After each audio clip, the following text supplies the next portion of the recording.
Hello guys, this is Rahman sir. सबसे पहले आप सभी का मेरे यूट्यूब चैनल पर बहुत बहुत स्वागत है। आज मैं आप सभी के लिए इंग्लिश ग्रामर का सबसे इम्पोर्टेंट चैप्टर टेंस लाया हूँ।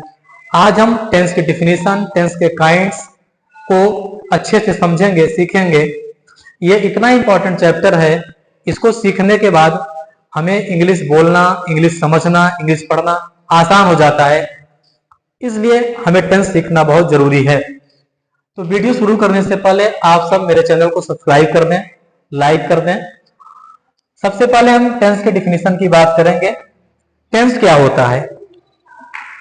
देखिए, हम लोग पढ़ चुके हैं सिंपल सेंटेंस और मॉडल वर्ब्स। तो टेंस हमें किसी एक्शन के बारे में बताते हैं, वर्क के बारे में बताते हैं। अगर जिस सेंटेंस में कोई वर्क नहीं हुआ रहेगा, कोई एक्शन नहीं हुआ रहेगा, वहां पर टेंस नहीं होगा, वहां पर फिर सिंपल सेंटेंस हो जाता है। जैसे हम कहें वह कमरे में है, किताब मेज पर रखी हुई है, बंदर पेड़ पर बैठा हुआ है। तो यहाँ पर कोई कार्य नहीं हो रहा है, कोई एक्शन नहीं हो रहा है। जब सेंटेंस में कोई एक्शन होगा, कोई कार्य होगा, तब वो टेंस कहलाएगा। जैसे मैं पढ़ा रहा हूं, आप सब पढ़ रहे हैं, बंदर आम खा रहा है, माली पौधों को सींच रहा है, वह स्कूल जाता है। तो इन सब वाक्यों में कोई ना कोई एक्शन हो रहा है, कोई ना कोई कार्य हो रहा है, इसलिए टेंस कहलाएंगे।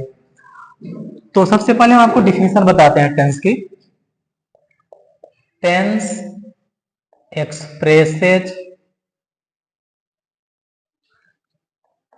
The time of an action done by the subject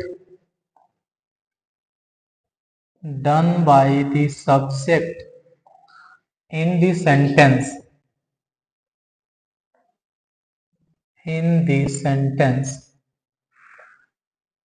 यानी कि किसी वाक्य में किसी सब्जेक्ट, कर्ता के द्वारा कार्य करने के समय को बताता है कौन? टेंस। काइंड्स ऑफ टेंस की हम बात करेंगे। आप जानते हैं टेंस प्रमुख रूप से 3 प्रकार के होते हैं। Kinds of tense. फर्स्ट आपका है प्रेजेंट टेंस।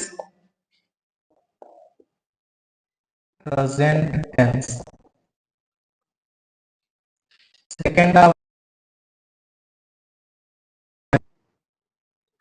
थर्ड आपका है फ्यूचर टेंस।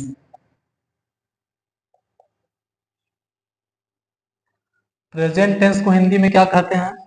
वर्तमान काल।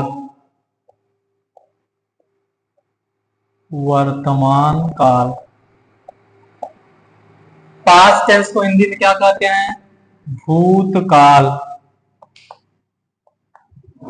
और फ्यूचर टेंस को भविष्यकाल।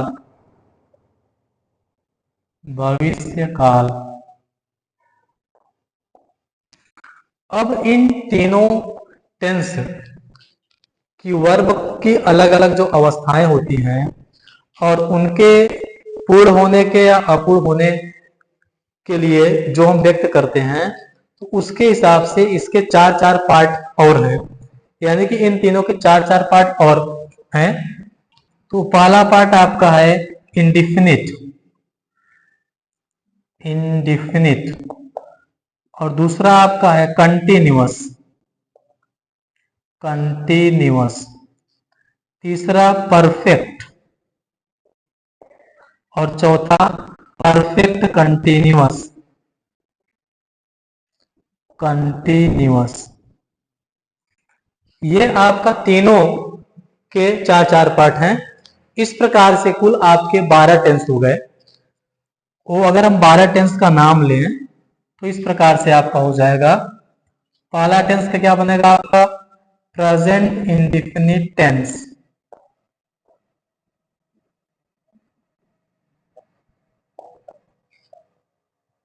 दूसरा प्रेजेंट कंटिन्यूअस टेंस।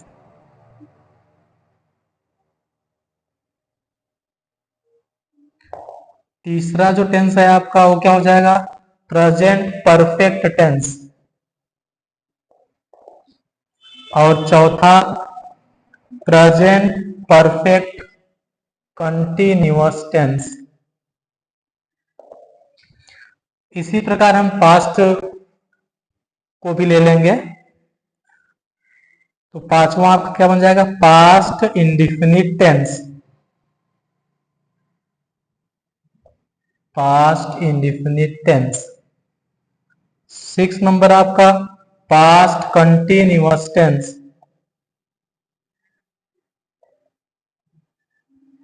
7वां पास्ट परफेक्ट टेंस। 8वां पास्ट परफेक्ट कंटिन्यूअस टेंस। और 9वां क्या बनेगा आपका? Future indefinite tense. Future indefinite tense. 10वां फ्यूचर कंटिन्यूअस टेंस। 11वां फ्यूचर परफेक्ट टेंस। और 12वां जो आपका होगा last tense, future perfect continuous tense. इस प्रकार से आपके कुल 12 टेंस हो गए। इन सभी टेंस को हम अपने अलग अलग वीडियो में पढ़ेंगे और शुरुआत हम करेंगे प्रेजेंट इंडेफिनिट टेंस से। इसको हम अगले वीडियो में पढ़ेंगे। आज के लिए इतना ही। धन्यवाद।